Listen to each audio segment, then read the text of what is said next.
Welcome to In the Room with Communitas North America. It's a time when we invite you to enter our world for a brief conversation and hear more about what we are passionate about as a missional and microchurch network. We also hope that these conversations will inspire you to think about new ways of being the church in North America.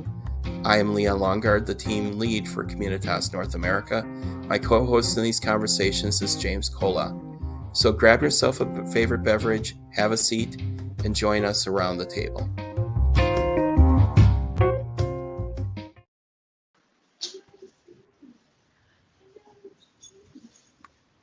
What's going on? Hey, there's Russ. So, welcome to In the Room with Communitas North America.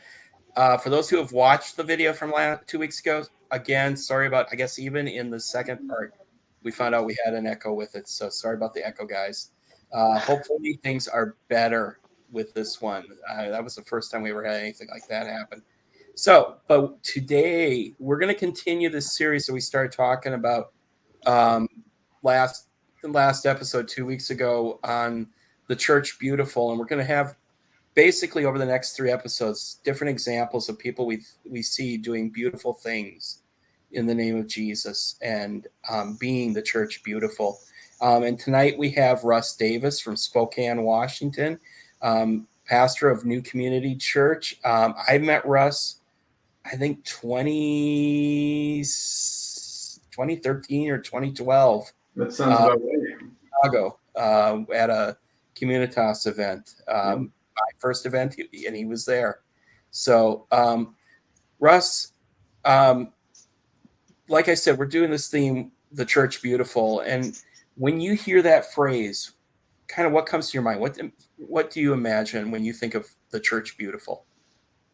Yeah, I love the imagery, the use of that word, just simply because I do imagine a broad tapestry of people, diversity, intergenerational, a very others-oriented kind of community that's less concerned with itself and its own kind of baggage and is more interested in the city, how to love it, how to be inclusive, how to welcome any and everyone. And so when I hear the church beautiful, those are some of the images that come to mind. I think of that, even the word shalom, just a sense of deep peace. Like when people engage with that faith community, what they receive is this intense peace, this friendship, this loyalty. That's, I guess, what I would think of when I think of that, the use of the word beautiful. That's good. That's good. Yeah, that is good. I like that image of diversity. When I talk about things I love about the faith community my wife and I belong to, I talk about the diversity of views that I think that I see represented in it. And it just, when we can bridge those divides, that is a beautiful thing worth celebrating. Yeah.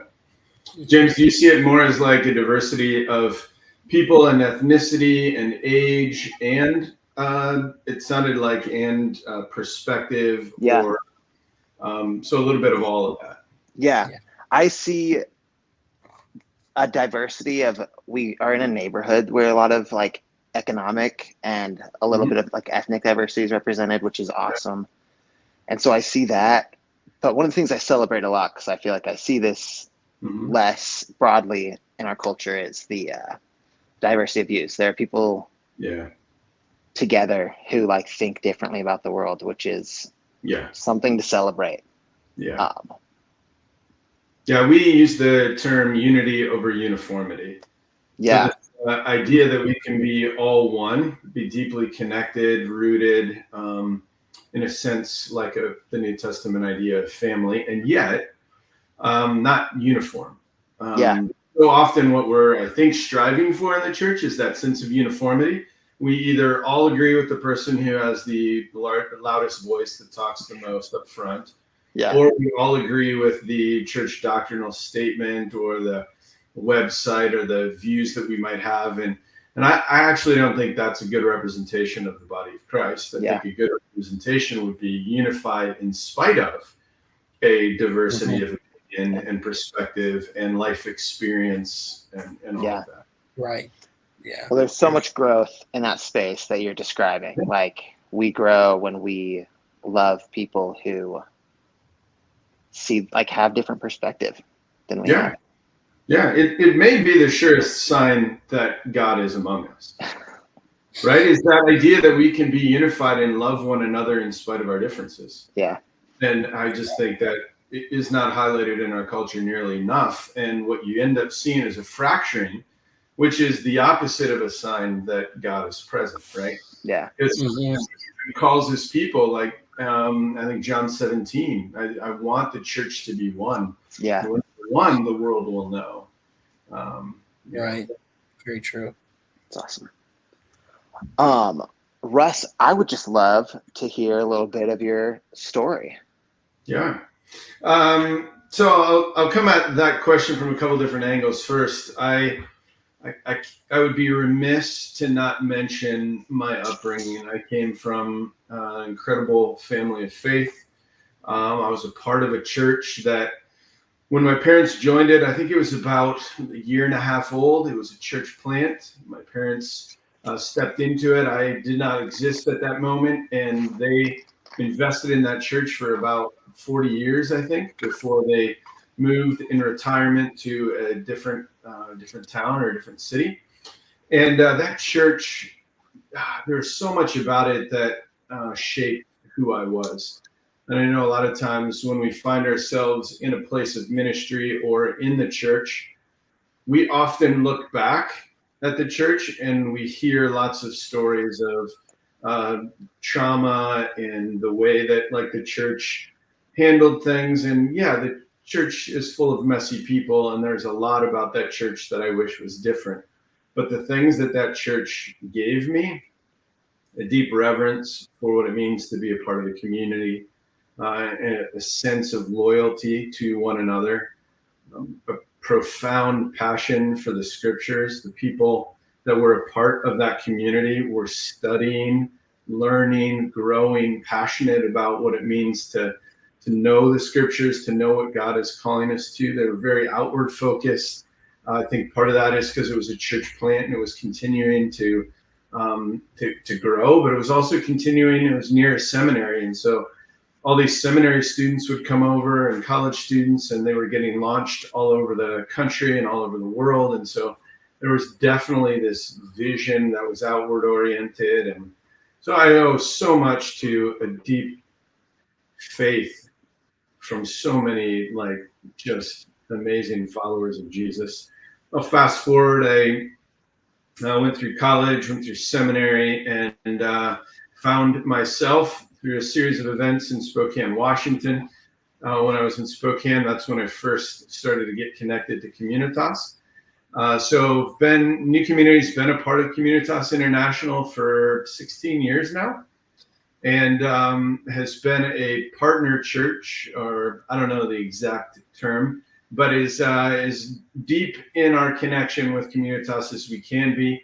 And we've been doing that partnership, I think, for the last 14 years, and have richly benefited from a group of people that we're connected to that have their hands in the Pacific Northwest, but then translocally across the United States, you being in 2 different locations than myself. And then beyond that, getting to know and connect to people that are on the other side of the globe, doing some really cool missional endeavors and organizations and all of that.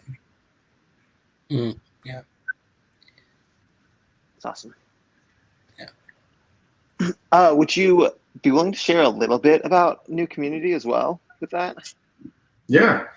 New Community is just this beautiful collection of people that honestly have a desire to live out faith in a city context. We are on the corner of 3rd and Howard, which, when we moved into that location 6 years ago, previous to that, we had been kind of bouncing around to different locations.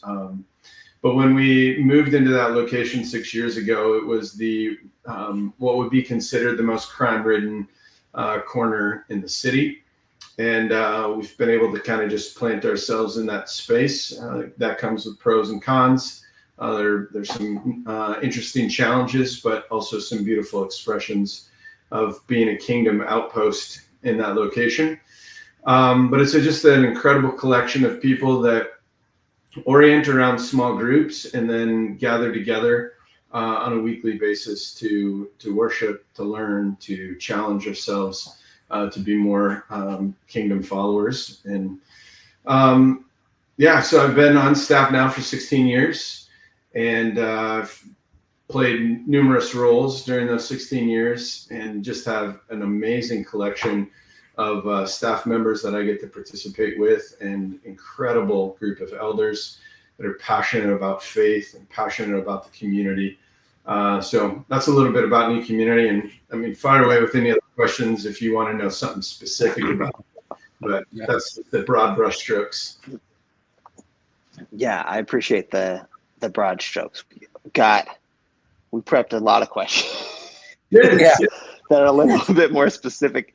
But we really wanted to hear you share about the fact that you guys moved into this unique place in your city. I think we were feeling a little bit of curiosity about what motivated that decision, but also what like results you've seen from moving to what I imagine must have been a strategic place for you guys. Yeah. So when New Community started 30 plus years ago, it was born out of kind of like a mission, a group of people who were serving those that were living on the streets and providing food and other resources. And it grew out of there, and then it kind of bounced around the city and trying to find other locations that would give it the space to grow and to disciple people well. And it's about 12 years ago now, we were getting to capacity in the space we were renting. We were at capacity for multiple reasons. One being just attendance wise, but two, we were at capacity because we really believe that church buildings and spaces are kingdom resources that should be utilized by more than just a group of people and more than just in a narrow amount of time. I think some of the most wasted resources that the kingdom possesses are church buildings that get occupied for 2 hours, 3 hours on a Sunday, and then sit unused for the rest of the week, except for maybe a person or two officing out of them. And so our vision was to say, how do we take the resources that we've been given and how do we multiply those in a way that actually benefits other partners in the city, that gives people space to office out of, that gives space to utilize the building in other ways. And so we had got to the point where we couldn't fit any more churches in the space. We had us and two other churches that were worshiping out of that space. We couldn't get any more nonprofits out of there. We had, I think, 3 nonprofits at the time that were officing out of there. And it just felt like something needed to change. And while we were in a series of just kind of communal discernment and wondering what was next, we were actually approached by a real estate agent who had just been commissioned by the United Methodist denomination. And the denomination asked this particular realtor if there was any church that if he knew anybody who would be interested in moving to, again, one of the most crime-ridden corners in the city and land in the church there and utilize the space, but wouldn't tear it down to make it some other business or whatever, but would want to utilize it. And he instantly thought of New Community. And so before it went on the market, he called us and said, hey, would you be interested in purchasing this building? We reminded him at the time that we have never had a lot of money and still don't have a lot of money. And it probably made no sense to ask us if we'd be interested because there'd be no way we could afford it. So I'll make the long story short. He said, well, you should just come walk through it anyway and see. So the elders and the staff walked through and just tried to imagine what it would look like to be the church beautiful in that space. and to be people who were just wanting to see something happen in the very inner city of our community. We've always said we're an urban focused, small group driven community. And we have always kind of been on the edge of downtown in the university district, but never fully downtown. And so it was a chance to say, can we live into our mission even more? So we walked through it, imagined what it might look like, and then we're met with the reality of the price tag, which was, I think it was 1.25 or 1.3 million, something like that. And which for the time and the amount of space and property, et cetera, was like still a sweet deal, but was still about 120 or 1.25 million more than we could afford. So we're like, this is not going to happen. And we started and just kind of praying about it. And the realtor said, well, if you're interested, take a month, think about it. It won't go live yet. Pray about it, and then let me know.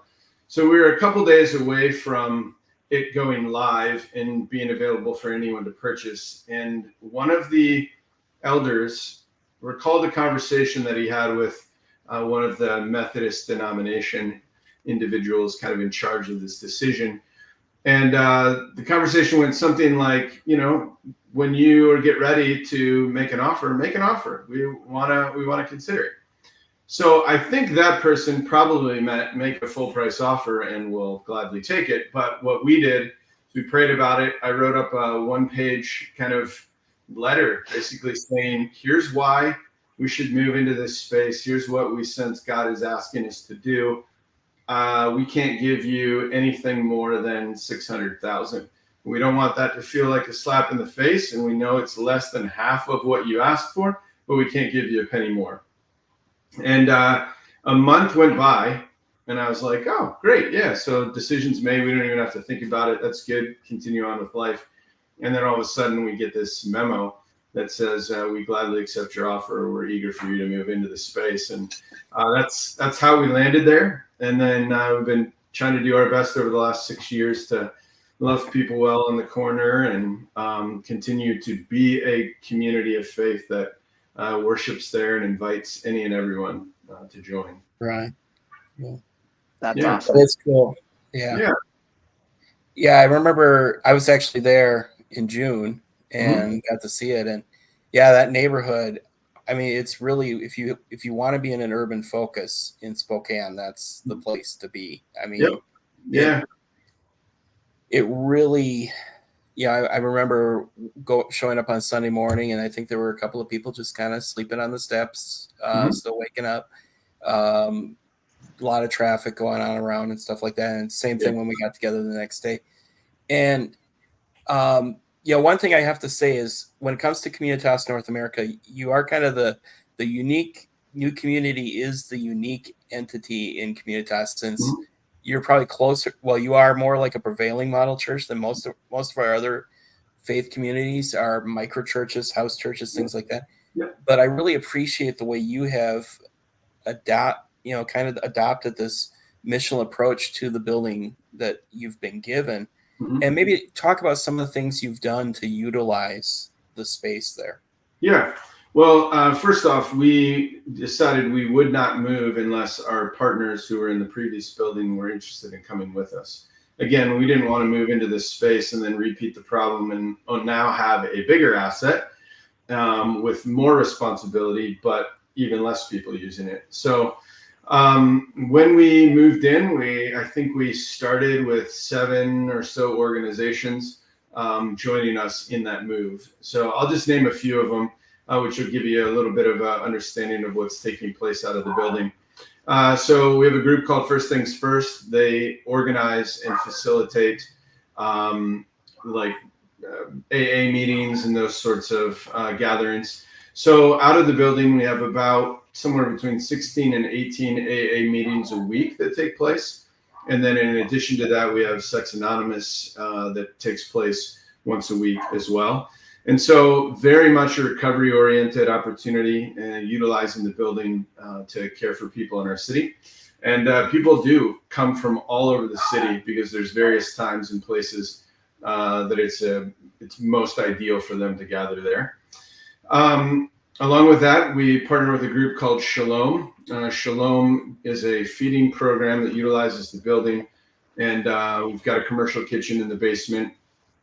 And the beauty of that is we're collectively feeding, we're probably doing between 1,000 and 1,500 meals a month, where people are coming in every morning. We do breakfast on Monday, Tuesday, Wednesday, Thursday, and then we do dinner on Monday and Tuesday evenings. And so it's a chance for people that are living on the streets, people that have lower incomes and can't afford their own food or need to be subsidized in a particular way. They come, frequent the building, connect there. And then often those are the individuals that, one, are utilizing the building as a sleeping space at times, but often show up on a Sunday morning and sit with the community and join in and worship, or even just get inside and grab a coffee and stay warm. So along with that, we have Young Life, which offices out of there. They do ministry throughout all of the local high schools and middle schools, connecting with teens. So they utilize that space. There's a organization called the 90 Plus Project that offices out of there, as well as utilizes the gym. So there's the gym in the basement, kind of near the commercial kitchen and feeding area.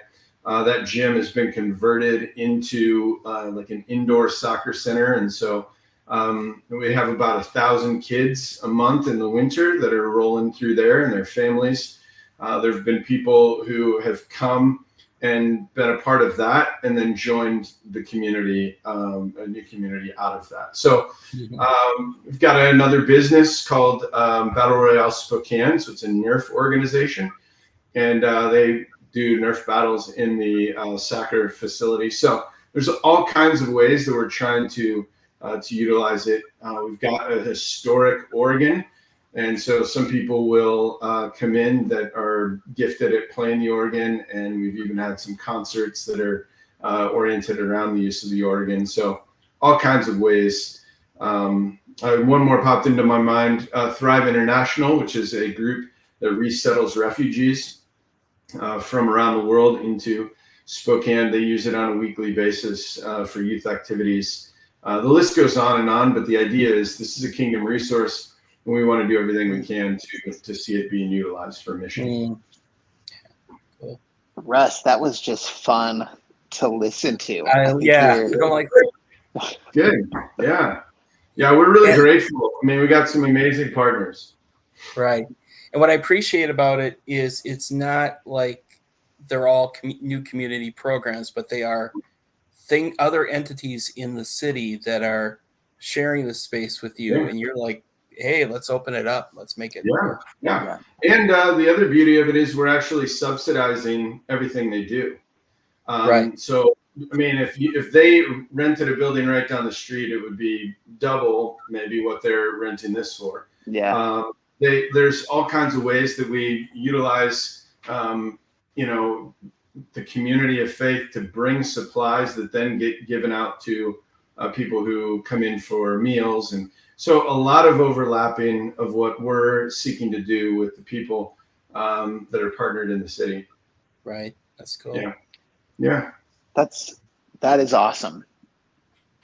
I think you're right, Russ. So many churches have real estate that they're just underutilizing, and man, that is a lot of cool stuff that you guys are doing with your space. And I think you're getting to welcome people as well in that regard. Like you're welcoming a bunch of people to come play indoor soccer. That's awesome. And I'm curious because I always wonder this question when I hear that someone's doing this well. I've heard a lot of churches express that they struggle to welcome people living on the streets into their Sunday morning services. They struggle to make those people feel like they belong. Sure.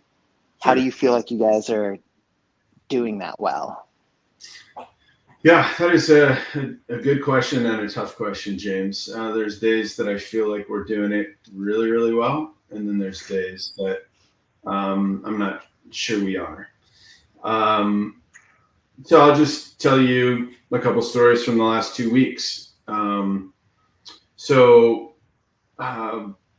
Just this last week, one gentleman came in who literally right before was sleeping on the steps. We greeted him. We usually offer coffee, a little bit of food or something, and then they migrate off the steps to create space for the community to come in.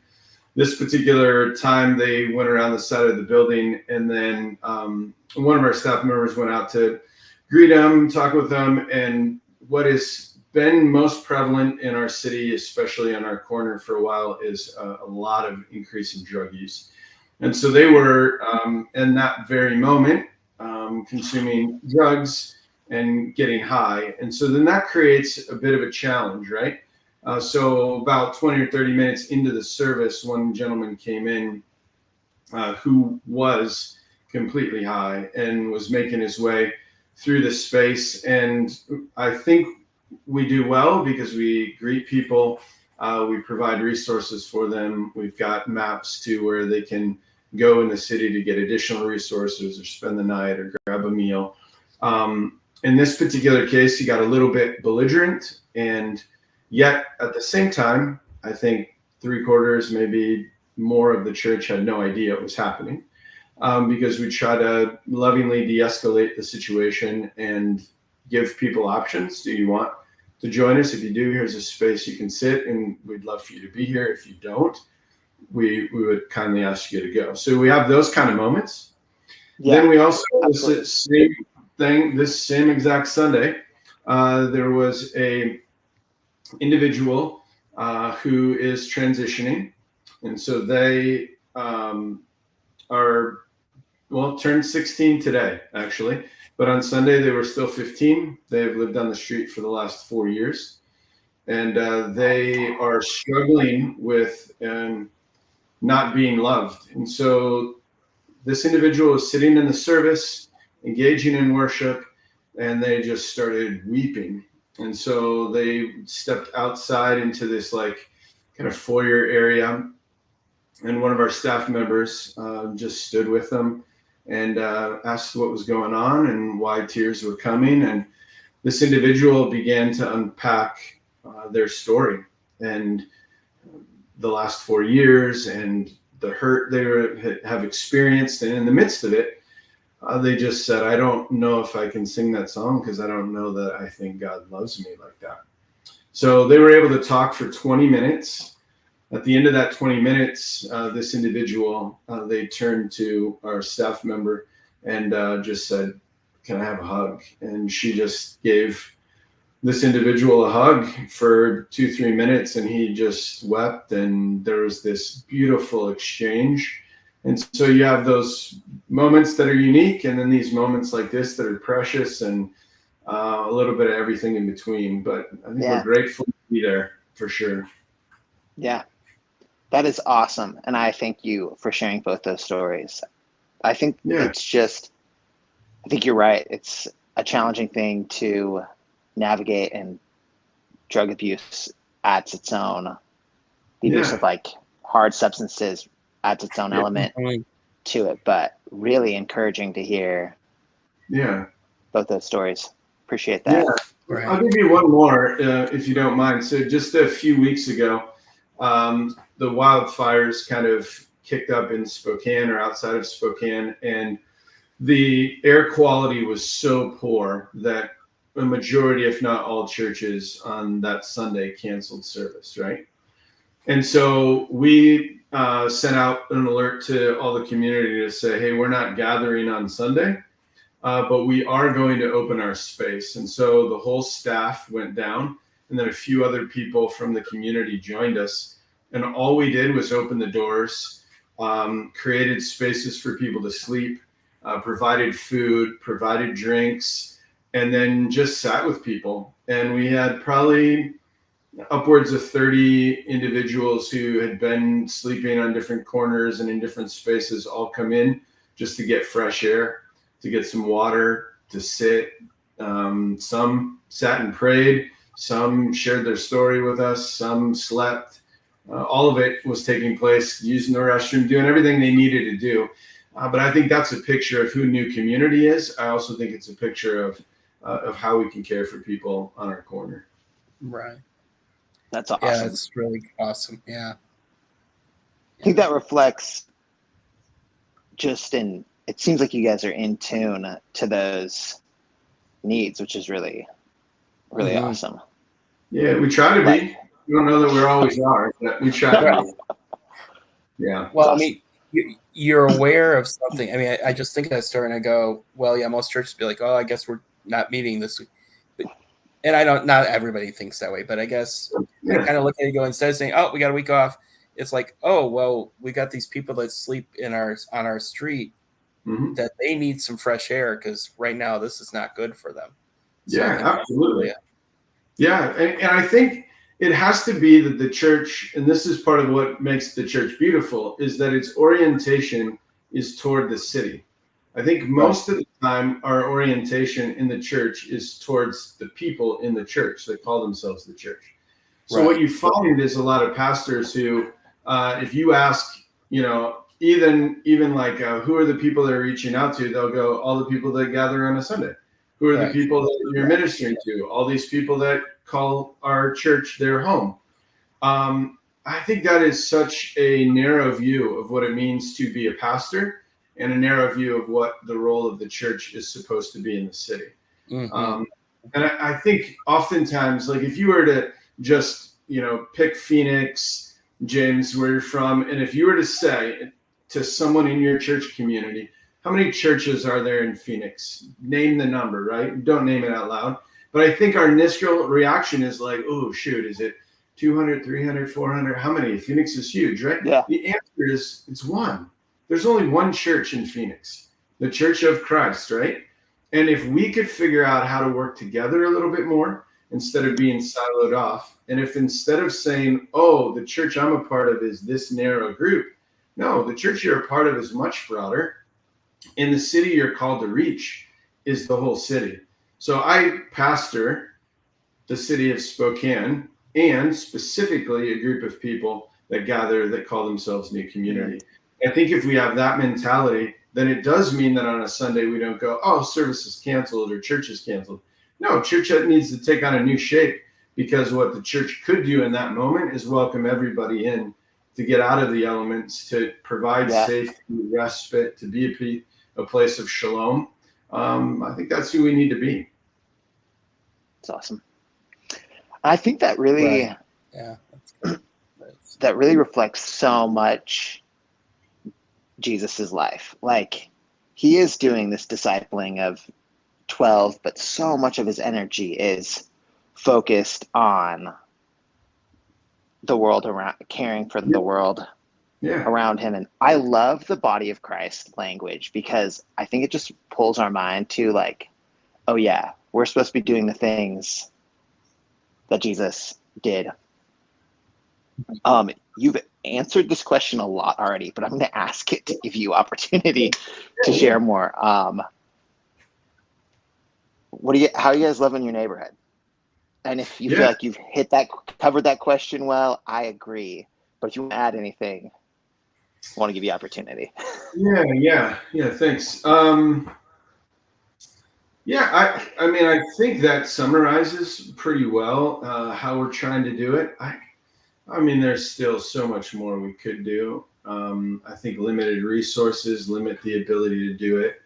I think if I was loving my neighborhood even better than I currently am, I would be trying to figure out how to beautify it more. So what I mean by that is, where there is beauty, there is a greater picture in my mind of the image of what God created, right? And I think sometimes in urban spaces, if you look at our flower beds, they're awful. Now, it's partly because people are sleeping in them. It's partly because people are pooping in them.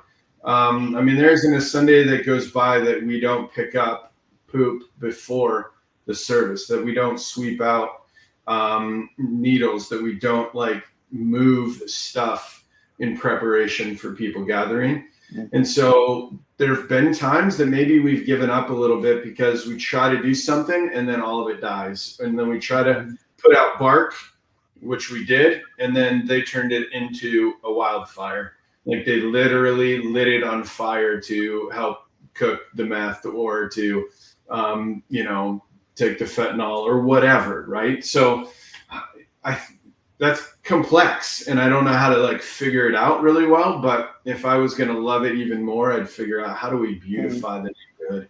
Because when the space is beautiful, people want to be around it more and feel a little bit more dignity. And that's what I would want to see happen. But I think the rest of it we've probably answered more than enough. All right. Cool. Yeah. Cool. So your leadership structure, I remember when we met back in June, you told me everybody there is bivocational as far as your staff. Yeah. What have been some of the positive effects of that? Yeah, good. So we made a conscious decision, let's see, probably around 2009, to shift toward being bivocational. So previous to that, people that were on staff were fully on staff in New Community, fully supported by New Community. When I was hired, I was on staff with New Community, fully supported by New Community. About 2 years in, instead of getting like a percentage increase for pay, I asked instead, would it be possible to begin to dabble with bivocationalism, not as a do this until, but do this as a way of life, right? So I think when people think of bivocationalism, what they instantly think of is you have two jobs and you're operating both jobs because what you're hoping is job A grows over time so that you can get rid of job B. That's one way of looking at vocation, right? As source of money. We tend to look at vocation as more of a holistic perspective that God has shaped and gifted me and other people in a way that there are things that we can offer to the city that we can't necessarily offer just in the role of being a pastor. And in fact, if I was just a pastor in the traditional sense, I don't think I'd still be at New Community for 16 years. But the ability to be called to the city and called into multiple roles within the city has allowed us not to be siloed off. So I know just as many people, if not more people, in the city than I do in our community, right? Because our community understands that us being out in the city actually enhances the way that we pastor. Knowing people in the community actually helps us to understand what the needs are of the city. Having to put on and wear different hats in the community actually helps people to understand pastors differently. So each of us on staff has been in varying capacities bivocational. When I first started out, I was adjunct at a college university teaching kind of religious studies type courses. Over time, that has shifted, and I find myself being bivocational a couple other ways. Everyone on staff has a different role in the city based on their gifting. So one of our teachers is like a faculty member and is a lecturer at Whitworth University. Another one owns their own strength and conditioning gym and has been doing incredible ministry out of the gym into the city, caring for people so well. And so many of those people have engaged with our faith community along the way as well. So I think that's one benefit, is that we're actually out in the city and we know people in the city. A second benefit when we began to set it up this way and operate this way is just logistically, churches tend to have to rely on donations alone to support the staff and to support the building or whatever other ministries, right? And what you begin to do is you put a strain on the people, because there's, even if you want to grow or if you need more staffing, then more resources are needed. We can actually have far more staff this particular way than we could if we just said we're going to pay staff either the normal average of what a different church in town would pay, or with a full benefits package that a different church would pay. You get the idea.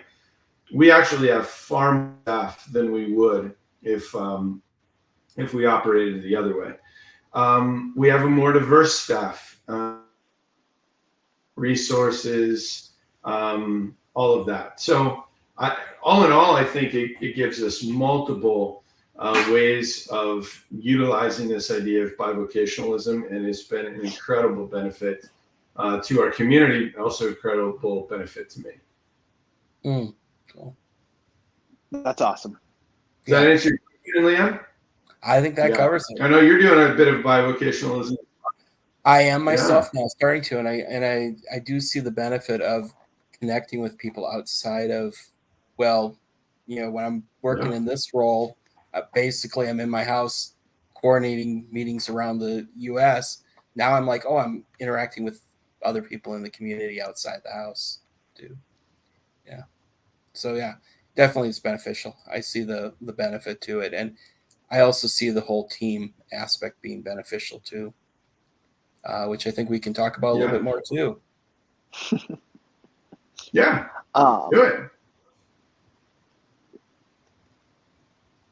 That is awesome. I guess I hadn't really considered a lot the reality of you get to bring more people into, like, you have the resources to bring more people into roles. I'm sure that allows you guys to care for a new community in really unique ways, and that's awesome. Yeah. And I think it's actually, for me, better as a staff. I would much rather work with multiple people and have a team, and that team impact a group of people, than I would to try to do stuff solo or with me and one other person or whatever. It just creates a more well-balanced.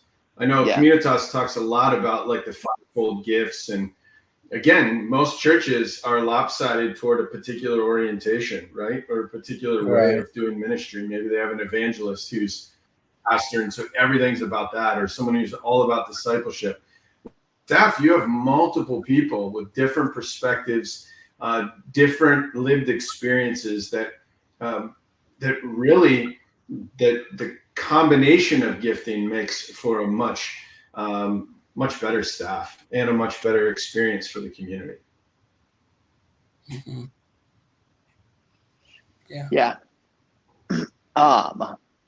And I think it's so healthy in the church context when we are leading as a group in that way. There are people around to catch your offs, and there are people to support and encourage you. And I love that. That does segue really nicely into another thing we wanted to talk about. Sure. Leon mentioned that you guys are utilizing more of a flat leadership structure, and I would love to hear about that. Yeah, sure. So maybe the best way to articulate it, I think a lot of churches that I had the experience either in growing up in or witnessing as I was growing up are very top-down in their orientation toward leadership, right? Probably much more structured like a CEO in a business. So you have the CEO at the top of the pyramid who's making the decisions for all of the workers, and then below the workers would be all of the participants in the business that are like the engine that feeds it all the way up to the solo person at the top. And much of leadership structure is set up that way.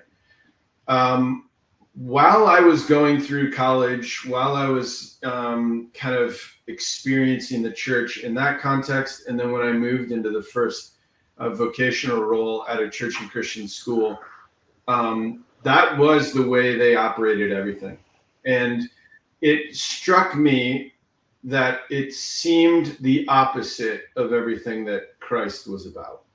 And what I mean by that is he always said the first is the last and the last shall be first. He always talked about if you want to lead and love people, then you be the servant of all. So it was almost like his hierarchy was the opposite. So we started to imagine if Jesus is the one that's serving the disciples who are then serving the community, and then the community is serving the city, if that's really the hierarchy, and then it starts with the staff and the church on the bottom.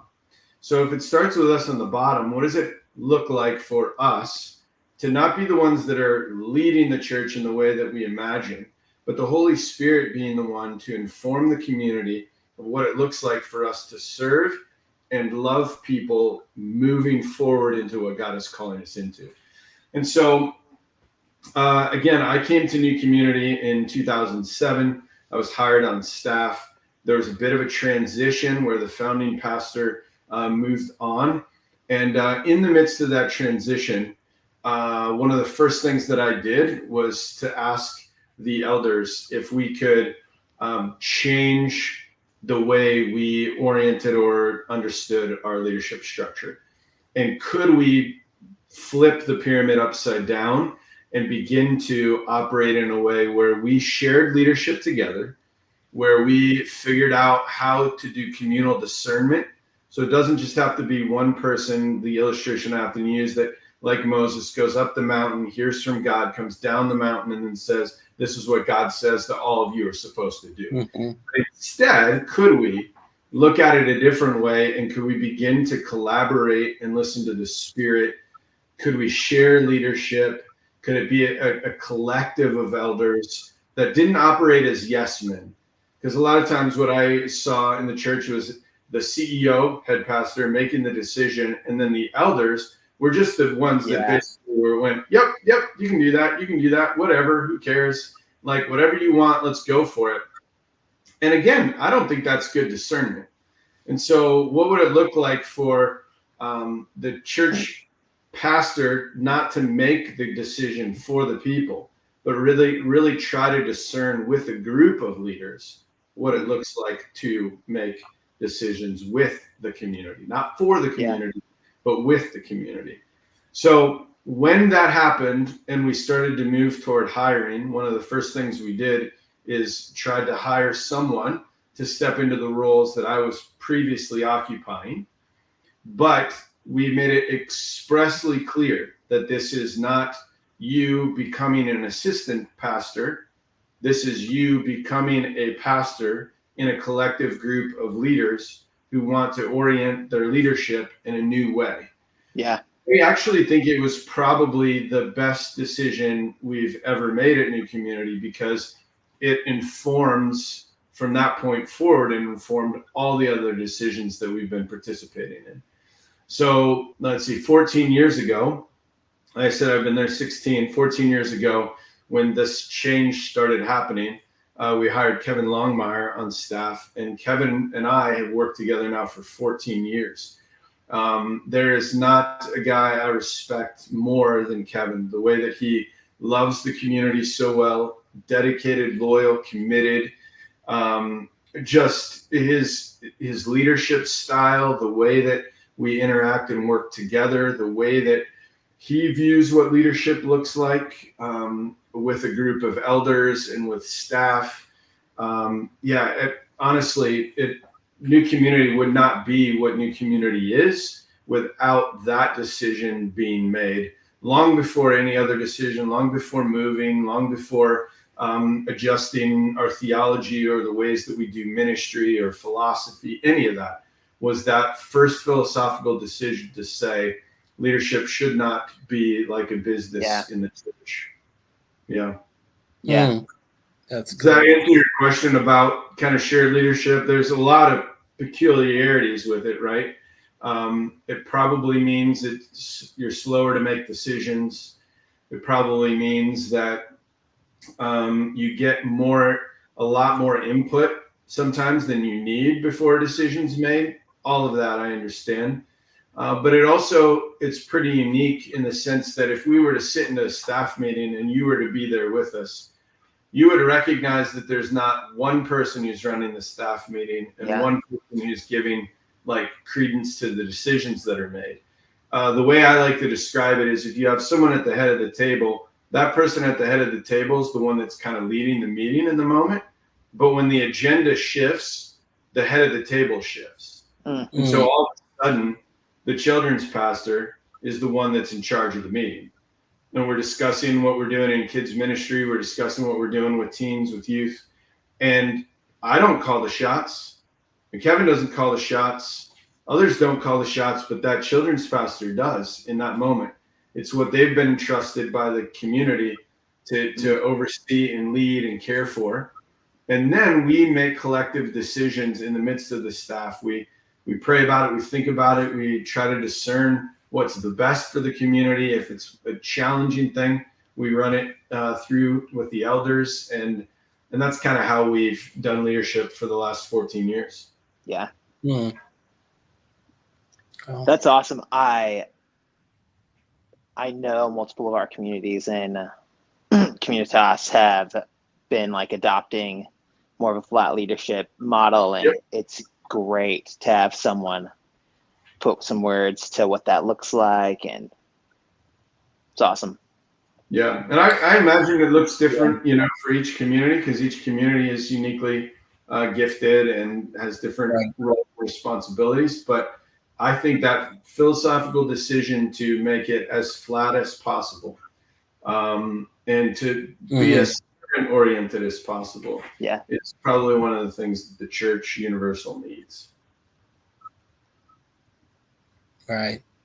I honestly think that in and of itself could be a topic for one whole webcast to talk about how that type of stuff is implemented, because it's so critical, I think, to the way churches can operate well. And I think where everybody feels like they have a part and a role in it, compared to what we do commonly see, where it's a one-person show or a very small group, but it's definitely who's in charge. And honestly, we've seen how the system has caused there's been damage that's come from that at times. So I think this is at times the whole conversation about leadership is something that. Yeah, I was saying at times might be the understatement of the webcast. Right? Because honestly, if that's true. I'm trying to be diplomatic. I mean, honestly, the system is set up to produce the results it's producing. Yeah. And so if what you notice is it's producing narcissistic pastors, or pastors that abuse power, or pastors that create trauma, or like communities that derail toward leadership and authoritarianism, et cetera, it's a system problem. It's not just a pastor problem. And that's what we like to do is we go, oh, well, that one pastor in that one city did that one thing and that wasn't good and nobody should, that kind of thing, right? No, the pattern is too prevalent. We've got a system issue. And the system issue is the way we orient our church in leadership creates narcissism, creates authoritarianism, creates one person at the top that hears from God and everybody else needs to get in line. And I just think that is the opposite of what it means to be a kingdom community. Yeah. Right. Well, I mean, other thing that I would love to add to that is it's also harmful for this priest model is so harmful for the pastors, because I think some of the message with it is you have to be perfect. You don't get to have peers that you confide in. Like the more hierarchical model puts pastors in a place where I think that it makes them likely to fail. And they're like victims to an extent of the expectations that come with the model. Yeah, James, I wholeheartedly agree. And I would say the more successful that becomes, like the bigger and the higher that peak becomes, the harder it gets, right? I mean, here's the truth. You do not see a ton of news about a church of 100 or 150 people whose pastor became so narcissistic that and so hidden with like his tensions and frustrations. Sorry about that. Because the pressure isn't there in the same capacity, right? And instead, what you see is the larger the church gets, the more recognition, the more power, the more money, the more whatever influence, it becomes harder and more things have to be hidden. And you have to like be less of yourself. The number of pastors I know that are in the process of like deep depression or dealing with anxiety about those kinds of things, it's really tough. Right. Yeah. This has been a great conversation. Or you got something else, James? I was just going to say, I'm so glad that we had time. I didn't know if we were going to have time for that. That last question. I'm so glad we did. I think that was having a conversation with that flat leadership thing, even if it was brief, was very good. I'm glad we took time for that. Yeah. And I think it's, like I said, it's something I think we could even revisit in a future episode, just that question. Yeah, have a panel of people that are all practicing it and talk about the pros, the cons, the in-betweens. Exactly. Yeah, that would be great. Well, but thank you, Russ, for the time. Taking the time. Thanks. We had a couple of people I think were watching live. Later on, if you're watching this on the recordings, feel free to still add comments or questions in the comments, and we can always get back to that. Speaking of that, we are hoping to have, we're wrapping up these 2 more episodes before we wrap up season 2 of In the Room. And we're hoping to do our first question and response show, whether you're watching the webcast or listening to the podcast. We'll probably do it as a one-off sometime in January or February. Email questions to Leon Longard at Go Communitas. I'm writing it out as I speak. Communitas.org. And in not 2 weeks, but in 3 weeks, we're actually going to be recording the next program. We are going to be talking with somebody else in Spokane, a friend of Russ's, John Edmondson, about some of the cool things he's doing through a program called Growing Neighbors. That is another expression of the church beautiful there in Spokane. Absolutely. Unfortunately, he has something that happens right during this time slot. So what we did is we agreed to record it, and then we will, once we have it recorded, we will air it 3 weeks from tonight, actually on Halloween, October 31st this time. So, but we will see you again in 3 weeks. Well, recorded. We'll see you. Thanks, everybody. Yep. James, thanks. Leon, thank you. Thanks, guys.